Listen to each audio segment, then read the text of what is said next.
Good morning, everybody, and welcome to the OK Grognard Show. It is Saturday, April 18th, 2020, 10:30 a.m. Central Time in beautiful Lake Geneva, Wisconsin.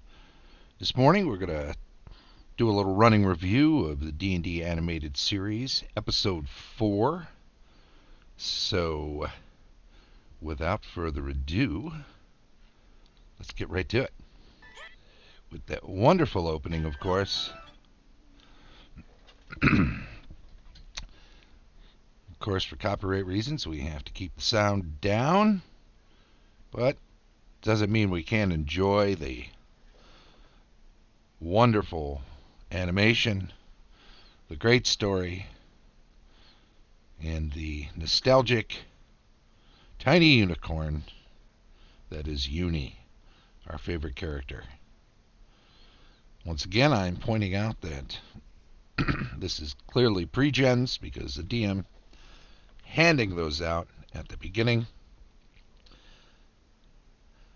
And let's have a good look. All right.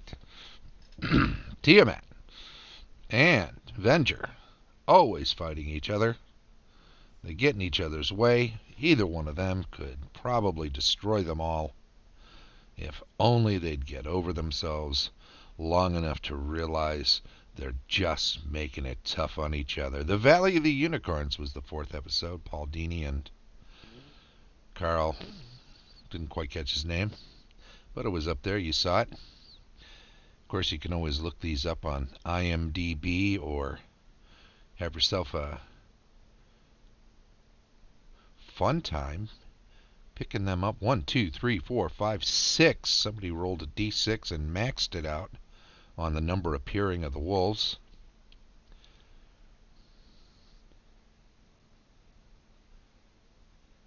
Was that a little dream? Remembering back when... Uh-oh. Well, it is episode 4. They've gotten kind of used to Uni. Eric, always getting dressed. Help him don his armor. You know it takes half the time if you give him a hand.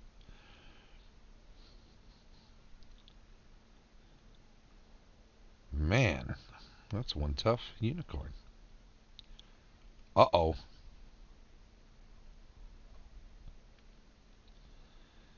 Now that is pretty amazing.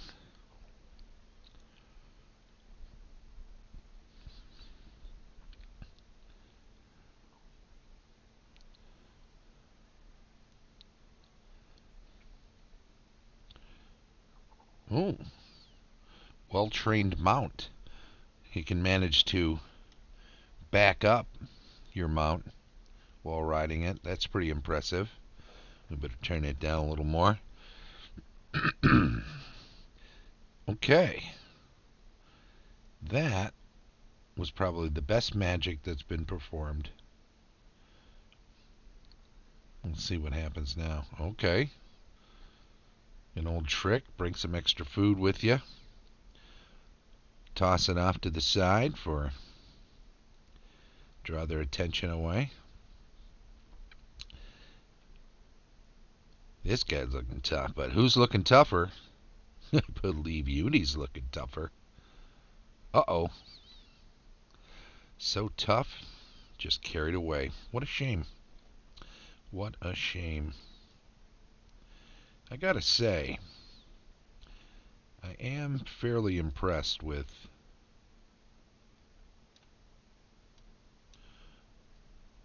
how well the kids keep everyone alive. Because let's face it, this is probably one of the easier potential TPKs. They're always doing crazy things, taking risks. They're splitting up the party pretty regular in this show. 1, 2, 3, 4, 5, 6, 7, 8. Uh-oh. Wait, was that even more? Running away? That's got to be a dozen, right? That side view? That's pretty impressive. This guy's got a lot of wolves. So what's the story with that anyway? Is he like the Wolf Master General? We do not know. But the ranger is tracked. And Eric's not scared. Whoops. He's angry. And when he's angry... Oh, now he's scared. Okay. Better catch up there, Eric. So that huge wolf that he's riding, this wizard or, I don't know, sorcerer, it's pretty impressive. The magical bindings.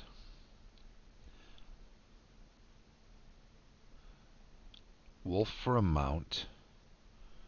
Able to summon what appears to be up to at least a dozen other wolves. Lives out in the brambles. So is this actually some kind of druid rather than an actual wizard or a sorcerer? Of course, back then, you didn't really have sorcerers. You still had magic users. You did have druids. I guess we could... Oh, Dungeon Master. You showed up just in time to get a thorn in your butt. Gonna write down everything he says and hold it against him later in court when they sue his little ass. I wonder... Uh-oh. Yeah, this isn't like the threat of legal action. Not pleased by that.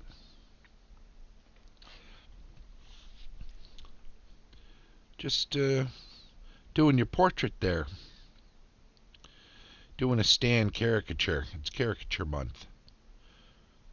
Uh-oh. I could not get your likeness before you disappeared. Okay. So now we're trapped in the thorns. Let's all have a think. And then we'll get out of here. They don't want to be seen, so they're laying low. Not a bad plan. Using the shield to plow through the brambles. Eric almost blows it.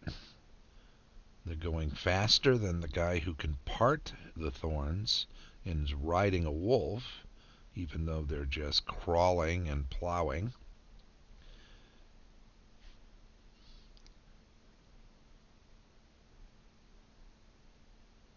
Uh-oh. What's he got under here? Clearing a spot.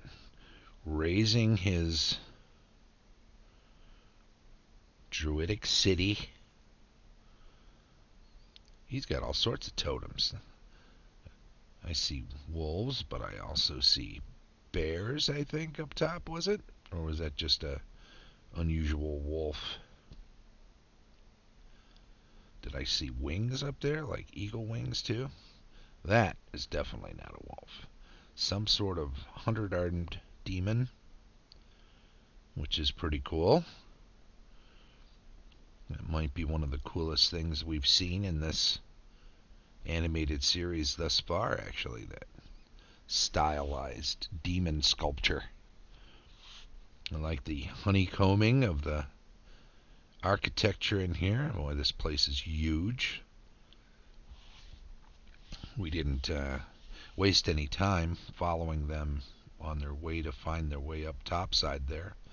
And why they wanted to be up there is anybody's guess. I guess it keeps you off the ground away from the wolves.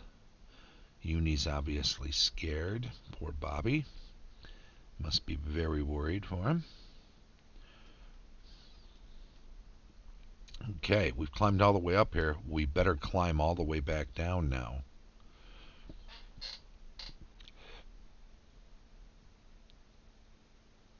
They're going to use their magic items now.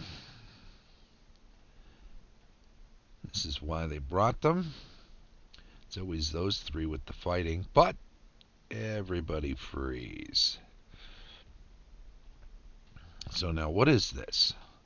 Some kind of crystalline freezing thing, or is this like a stoppage of time?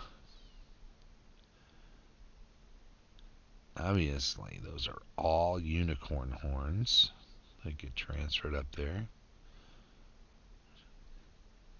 Surprising to just leave them behind, but it powered his amulet, collecting another horn. Is that the plan? Useless now. Don't have to actually kill the unicorn. Once the horn's gone, lose all their strength apparently.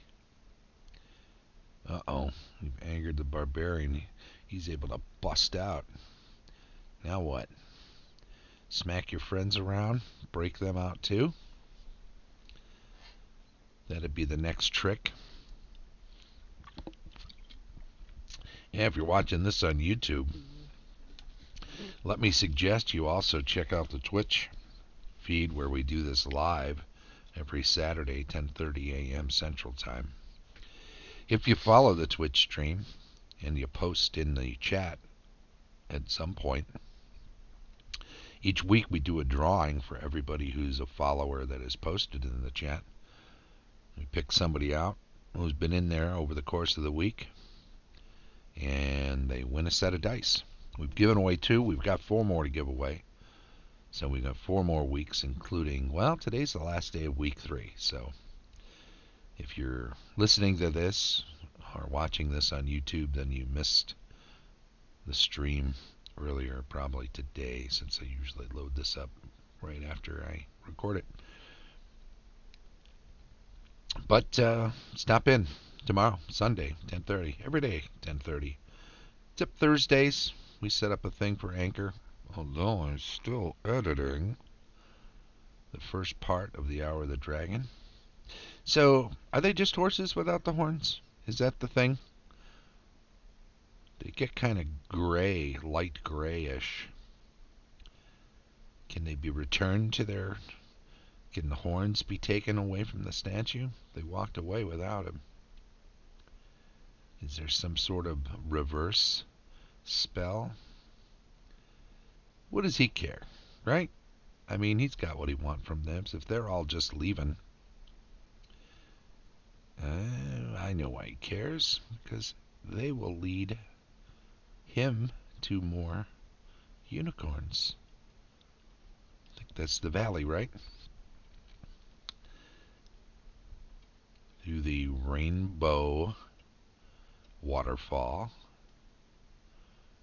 which is a nice little touch, through a cave and out into the valley. But can they become unicorns again? Do the unicorn horns regrow? He's a tough one. He ain't happy. He's the one who fought him off. Fought off all the wolves earlier, so obviously the leader. But look who's followed you. You let him right here, you idiots. And now, gonna capture all the rest of them. And the magic in this, pretty neat. So, if you crumble away, oh, I see. Uni's pretty strong for a little tiny unicorn, right? So they made a fort. They took the time to make a fort. You know, Dungeon Master would be pretty much bite-sized for that big old wolf. We have to see that someday. That would be the episode, the unaired episode that they show where Dungeon Master keeps showing up and then they keep clocking him. Bobby pounds him with the, "Let us go home." Presto just takes his hat and brings it down over Dungeon Master's head, sucks him into it like a portable hole or a bag of holding, closes it tight, occasionally opens it up a crack and whispers in, "We're going to let you suffocate if you don't send us home." I think that would be a bit darker than Saturday Morning would allow, but perhaps that could be an old TV Funhouse Saturday Night Live episode.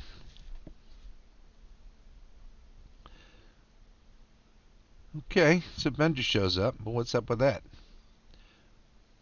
Hey, there's a guy, he's a druid, and he's got power, and you don't like anyone else having power, so what do you think of that? If he collects too many of these unicorn horns, he's gonna be the new Avenger, blah, blah, blah. So, once again, they're using Avenger. They're playing off one villain against another.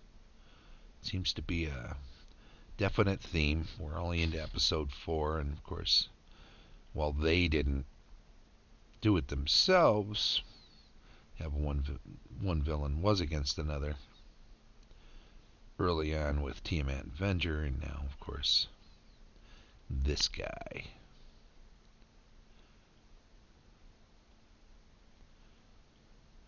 What up with that?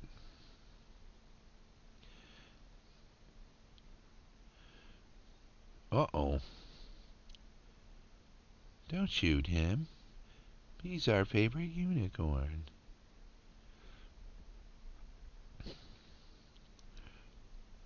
Got those evil eyes. Well then, you'll answer to my wolves.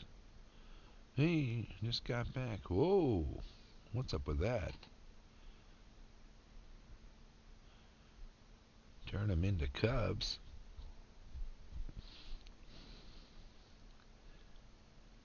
Wow. Somebody's not liking this. Uh-oh.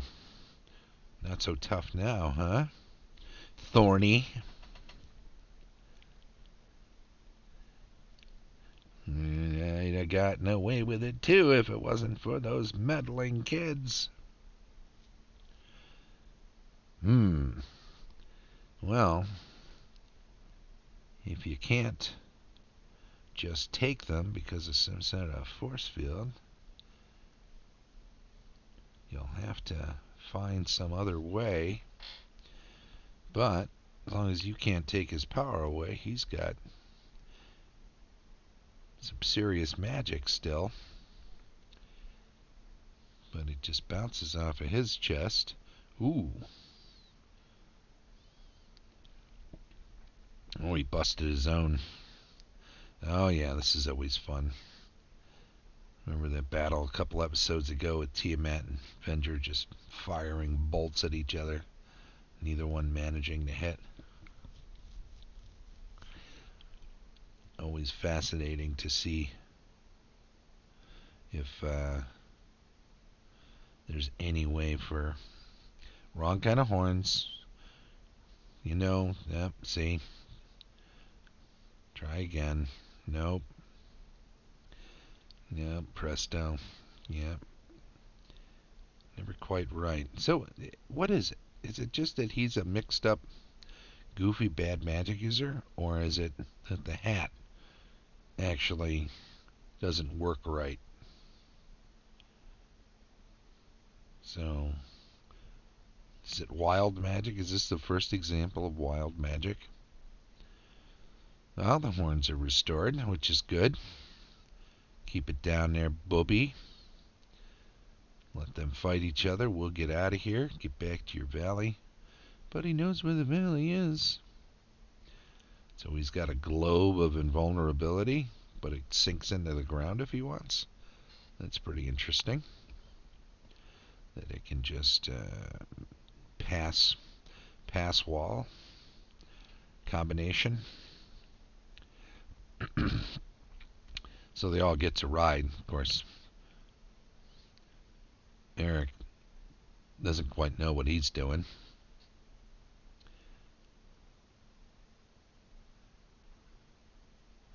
So, course, it's going to crumble down to nothing.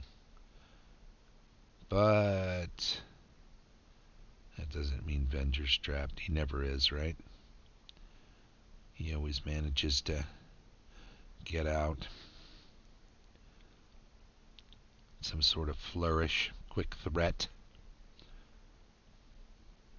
So the question is, why not leave Uni here? Uni's pretty much a liability. If at some point they find a portal home, they can't take Uni with them.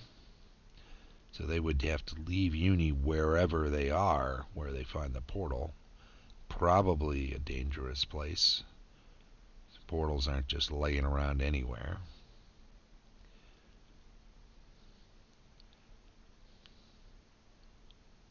What happens when does that magic wear off, or they go through some area where there's like a dispel magic field or an anti-magic shell or field?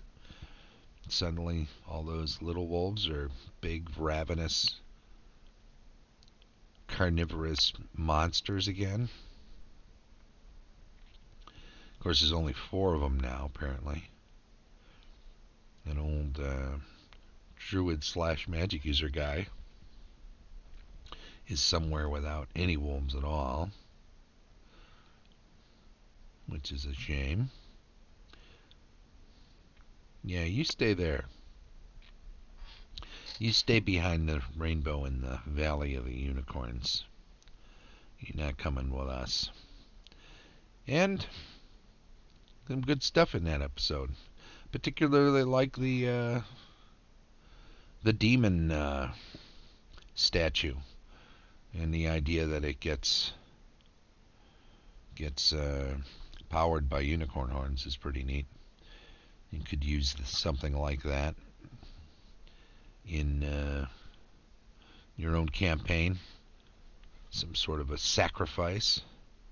There's our mentor, Mr. E. Gary Gygax. Appreciate his efforts to make this thing come to life. And we'll take a quick look at the schedule, too. We've got reviewing the cartoon this morning. Tomorrow's the drawing. Monday we'll do D&D cartography and or world building. Tuesday and Friday is board games.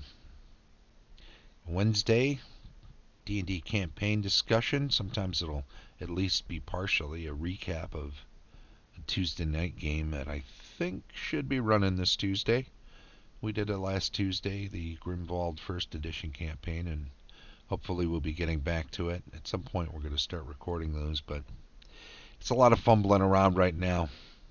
So it's going to be a while before it's watchable. Maybe we'll try it this Tuesday and see what people think.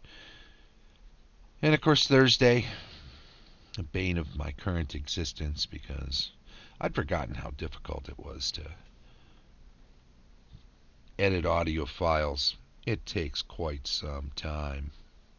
So I'm spending a lot of time touching up the Hour of the Dragon, getting it ready for the Anchor stream.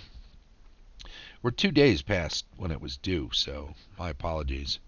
But we'll get faster at it. It's just going to take some time. I want to make sure it's good. I want to make sure it's worthy of being up there. I don't want to have to go back and redo it later once I discover more tricks. So it's better if I get up to a certain level of goodness now, something acceptable, and then move on. Also, I want to thank everybody for watching. Please do join the Twitch channel, follow on YouTube, subscribe on YouTube, follow on Twitch, come hang out in the chat on Twitch when we're doing the live stream. If you post in the chat and you're a follower, you get put into the drawing, the weekly drawing, currently for sets of dice. We'll do more stuff, different stuff, after we're out of dice sets, but we've got 4 more sets. Tomorrow we'll be giving away one of them. Thank you very much, and you have a great day.